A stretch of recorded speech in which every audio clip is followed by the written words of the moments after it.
Anak, hawa kay Papa.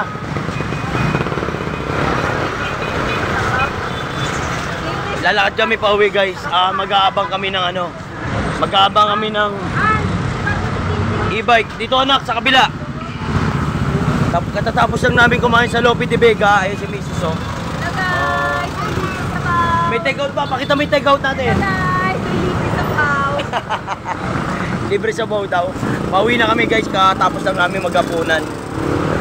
Hindi na ako nagluto. Hindi na ako nakapagluto kasi dumating sila mama at si daddy, napainom kami. Kaya ito, kumain na lang kami rito sa Lope de Vega. Ay kahit paano naman meron tayong extra budget. So may treat lang natin yung biyanan ko. Yun lang ang kaligayahan ng biyanan ko guys. Kaya yun, pauwi na tayo. Binilan din natin ng pagkain si nanay. Si nanay kasi hindi na sumama. Kung napapansin nyo doon sa video guys, hindi namin kasama si nanay. Nagpaiwan kasi yung nanay ko.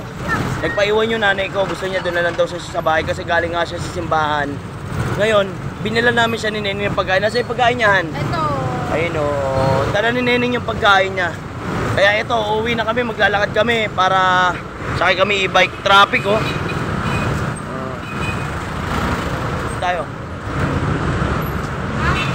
Yun.